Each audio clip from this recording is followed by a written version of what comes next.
So, before we begin chapter 4 of the Hunger Games, I want you to remember a couple of things. Remember that Katniss and Peeta are still travelling towards the capital. They are still on the train, but emotionally they are getting ready for that change.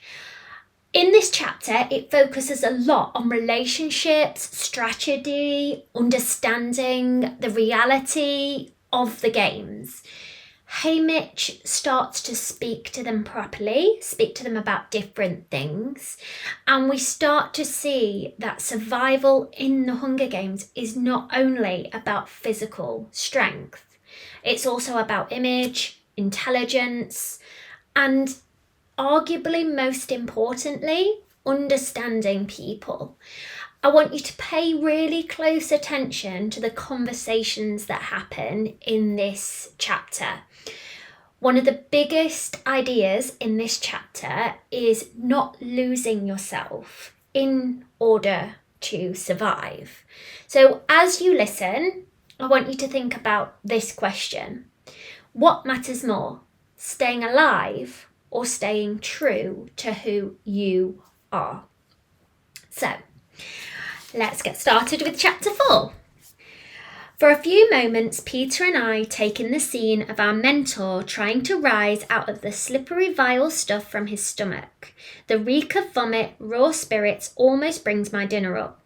We exchange a glance. Obviously, Haymitch isn't much, but Effie Trinket is right about one thing. Once we're in the arena, he's all we've got. As if by some unspoken agreement, Peeta and I take each one of Haymitch's arms and help him to his feet. I tripped, Haymitch asks. Smells bad. He wipes his hand on his nose, smearing his face with vomit. Let's get you back to your room, says Peeta. Clean you up a little bit. We half lead, half carry Haymitch back to his compartment. Since we can't exactly set him down on the embroidered bedspread, we haul him into the bathtub and turn the shower on him. He hardly notices. It's okay, Peeta says to me. I'll take it from here. I can't help but feel a little grateful, since the last thing I want to do is strip down Haymitch, wash the last vomit out of his chest hair, and tuck him into bed. Possibly Peeta is trying to make a good impression on him to be his favourite once the game begins. But judging by the state he's in, Haymitch will have no memory of this tomorrow. All right, I say. I can send one of the capital people to help you. There's any numbers on this train. Cooking for us, waiting on us, guarding us, taking care of us is their job.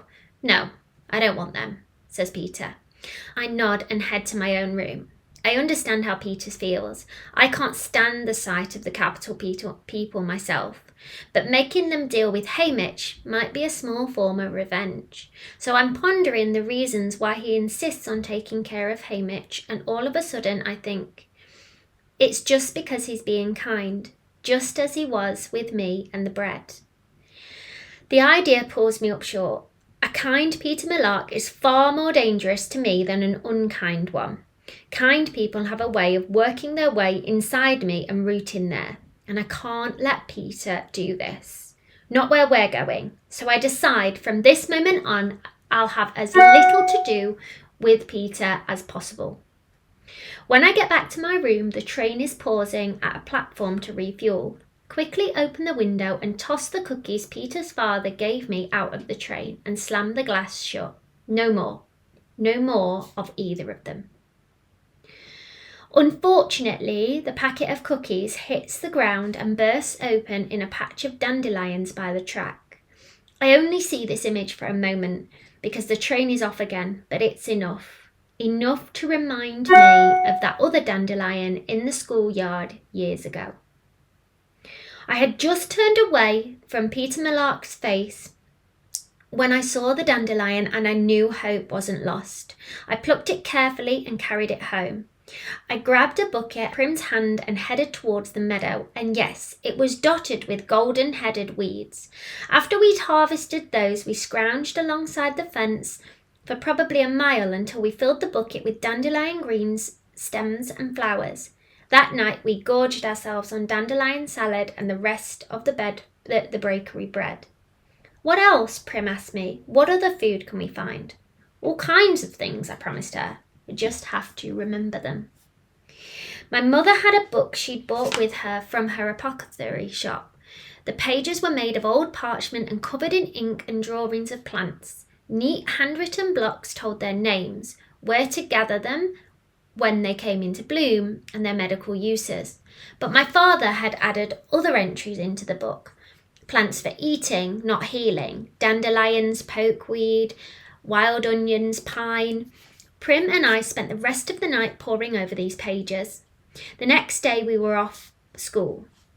For a while I hung around the edges of the meadow, but finally worked up the courage to go under the fence. It was the first time I'd been there alone without my father's weapons to protect me. But I retrieved the small bow and arrows he'd made for me from a hollow tree. I probably didn't go more than 20 metres into the woods that day.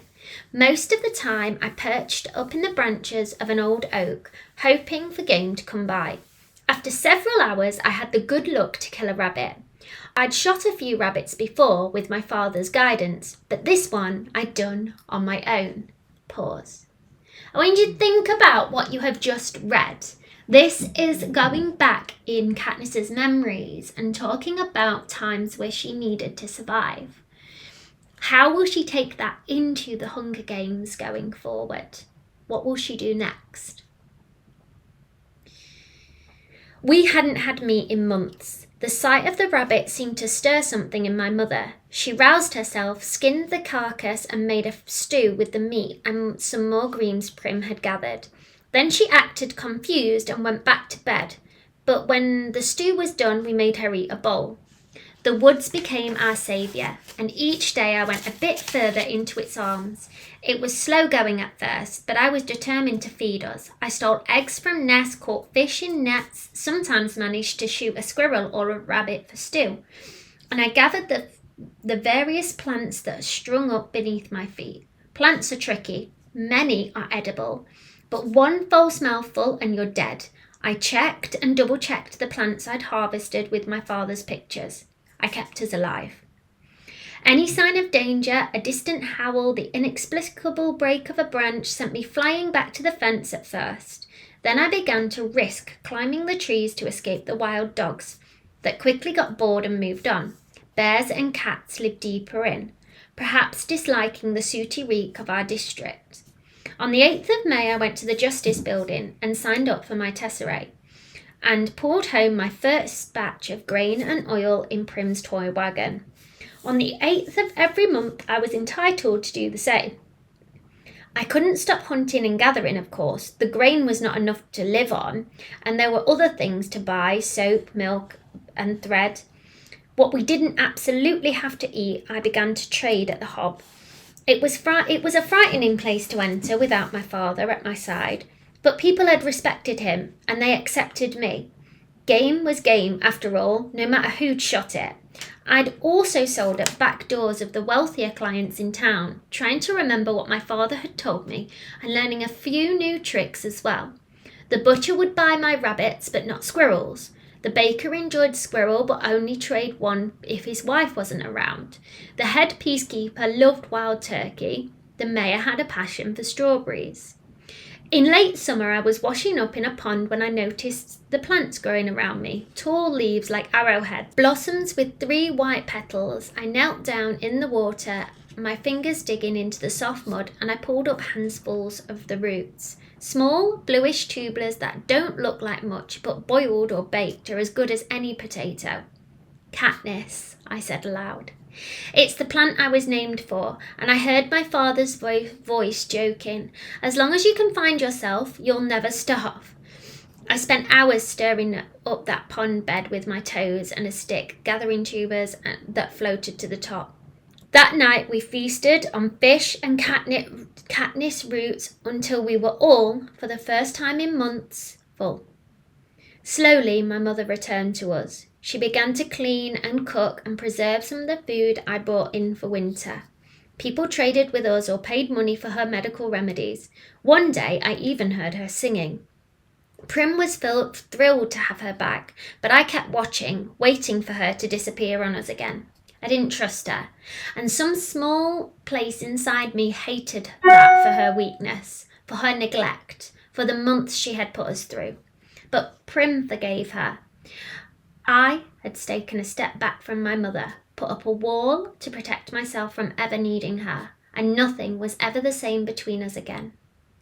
Now I was going to die without that even being set right. I thought about how hard I'd yelled at her today in the Justice Building. I had told her I loved her too, though, so maybe it would all balance out. For a while, I stand staring out of the train window, wishing I could open it again, but unsure of what would happen at such high speeds. In the distance, I see the lights of another district. 7, 10, I don't know. I think about the people in their houses, setting in for bed. I imagine my home with its shutters drawn tight.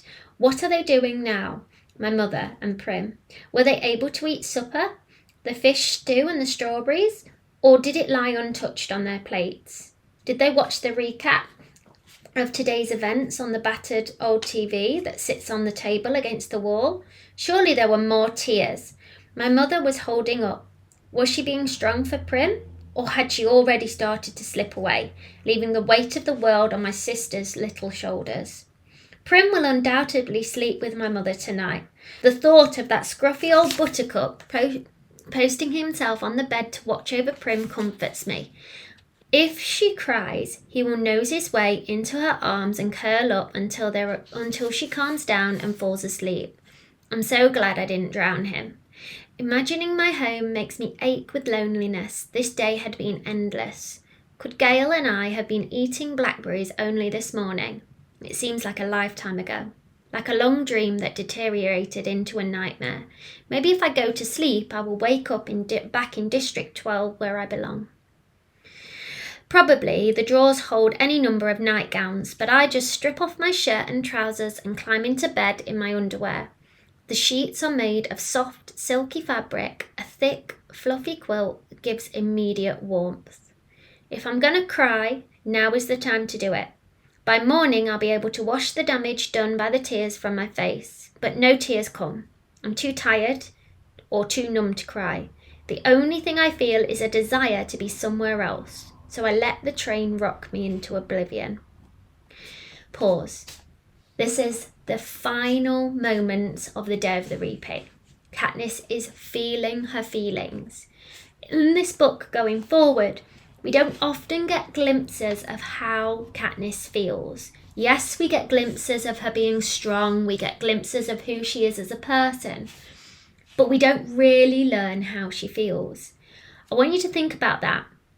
And all she's done up until this point is survive, and she's got to survive something even worse. What does that say about the character? What does that say about who we are learning about? What does that say about the world?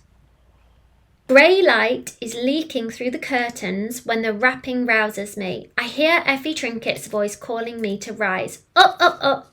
It's going to be a big, big, big day. I try to imagine for a moment what it must be like inside that woman's head. What thoughts must fill her waking hours? What dreams to come to her at night? I have no idea. I put the green outfit back on since it's not really dirty, just slightly crumpled from spending the night on the floor. My fingers trace the circle around the little gold mockingjay, and I think of the woods and of my father and of my mother and Prim waking up and having to get on with things. I slept in the elaborate braided hair my mother did for me for the reaping, and it doesn't look too bad, so I just leave it up. It doesn't matter. We can't be far from the capital now. And once we reach the city, my stylist will dictate my look for the opening ceremonies tonight anyway. I just hope I get one who doesn't think nudity is the last word in fashion. As I enter the dining car, Effie Trinket brushes by me with a cup of black coffee. She's muttering obscenities under her breath. Haymitch, his face puffy and red from the previous day's indulgences, is chuckling. Peeta holds a roll and looks somewhat embarrassed.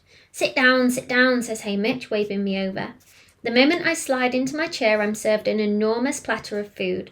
Eggs, ham, piled high, potatoes. A tureen of fruit sit in ice to keep it chilled. A basket of rolls they set before me would keep my family going for a week. There's an elegant glass of orange juice, At least I think it's orange juice. I've only ever tasted an orange once. On New Year's Day when my father bought me one as a special treat. A cup of coffee. My mother adores coffee, which we could almost never afford. But it only tastes bitter and thin to me, a rich brown cup of something I've never seen. They call it hot chocolate, says Peeta. It's good. I take a sip of the hot, sweet, creamy liquid and a shudder runs through me. Even though the rest of the meal beckons, I ignore it until I've drained my cup. Then I stuff down every mouthful I can hold, which is a substantial amount, being careful not to overdo it on the richest stuff. One time my mother told me that I always eat like I'll never see food again, and I said, I won't unless I bring it home, and that shut her up. When my stomach feels like it's about to split open, I lean back and take in my breakfast companions. Peeta is still eating, breaking off bits of roll and dipping them in the hot chocolate. Haymitch hasn't paid much attention to his platter, but he keeps knocking back a glass of red juice that he keeps thinning with a clear liquid from a bottle. Judging by the fumes, it's some kind of spirit. I don't really know Haymitch, but I've seen him often enough in the hob, tossing handfuls of money on the counter to the woman who sells white liquor. He'll be incoherent by the time we reach the capital. I realise I detest Haymitch. No wonder District 12 tributes never stand a chance. It isn't just that we've been underfed and haven't got any training. Some of our tributes have still been strong enough to make a go of it. But we rarely get sponsors, and he's a big part of the reason why. The rich people who back tributes, either because they're betting on them or simply want the bragging rights of picking a winner, expect someone classier than Haymitch to deal with. So you're supposed to give us advice, I say to Haymitch. This next part of the conversation tells us about the relationship between the three people. And this relationship is really important, Katniss, Peeta and Haymitch. So listen really carefully. What do you make of this conversation? What does it tell us about each of the characters? Here's some advice. Stay alive, says Haymitch, and then bursts out laughing. I exchange a look with Peeta before I remember I'm having nothing more to do with him. I'm surprised to see the hardness in his eyes. He generally seems so mild. That's very funny, says Peeta. Suddenly, he lashes out at the glass in Haymitch's hand. It shatters on the floor, sending the blood-red liquid running towards the back of the train. Only not to us. Haymitch considers this a moment and then punches Peeta on the jaw, knocking him from his chair. When he turns back to reach for the spirits, I drive my knife into the table between his hand and the bottle, barely missing his fingers. I brace myself to deflect his hit, but it doesn't come. Instead, he sits back and squints at us. Well, what's this? Did I actually get a pair of fighters this year? Peeta rises from the floor and scoops up a handful of ice from under the fruit tureen. He starts to raise it to the red mark on his jaw. No, says Haymitch, stopping him. Let the bruise show. The audience will think you've mixed up with another tribute before you've even made it to the arena. That's against the rules, says Peeta.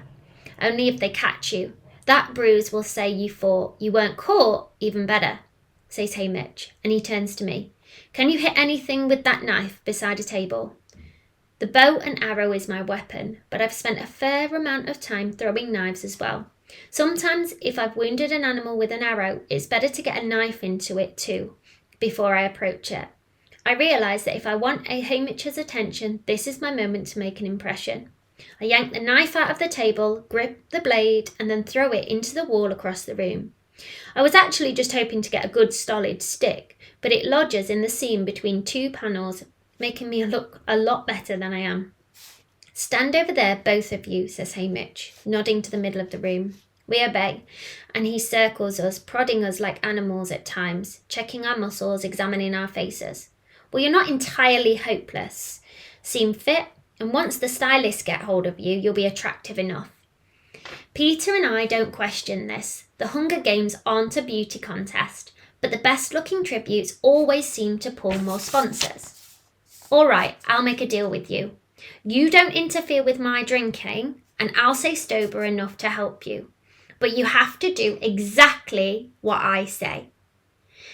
It's not much of a deal, but it is still a giant step forward from 10 minutes ago, when we had no guide at all. Fine. So help us, I say. When we get into the arena, what's the best strategy at the cornucopia for someone? One thing at a time. In a few minutes, we'll be pulling into the station and you'll be put in the hands of your stylist. You're not going to like what they do to you, but no matter what it is, do not resist, says Haymitch. But, I begin. No buts. Don't resist, says Haymitch. He takes the bottle of spirits from the table and leaves the car. As the door swings shut behind him, the car goes dark. There are still a few lights inside, but outside, as if it's night has fallen again, I realise we must be in the tunnel that runs through the mountains into the capital. The mountains form a natural barrier between the capital and the Eastern District. It's almost impossible to enter from the east except through these tunnels. This geographical advantage was a major factor in the districts losing the war that led to me being a tribute today. Since the rebels had to scale the mountains, they were easy targets for the capital's air forces. Listen to this next part. This is them seeing the capital for the first time. How do both Peeta and Katniss react? Peeta Mellark and I stand in silence as the train speeds along. The tunnel goes on, and I think of the tons of rock separating me from the sky, and my chest tightens. I hate being encased in stone in this way. It reminds me of the mines, and my father, trapped, unable to reach sunlight, buried forever in the darkness. The train finally begins to slow, and suddenly bright lights flood the compartment. We can't help it. Both Peeta and I run towards the window to see what we've only seen on television, the capital. The cameras haven't lied about its grandeur. If anything, they have not quite captured the magnificence of the glistening buildings in a rainbow of hues that tower into the air. The shiny cars that roll down the wide paved streets, the oddly dressed people with bizarre hair and painted faces who have never missed a meal.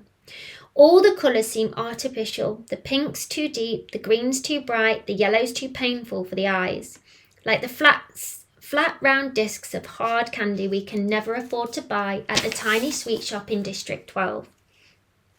The people begin to point at us eagerly as they recognise a tribute train rolling into the city.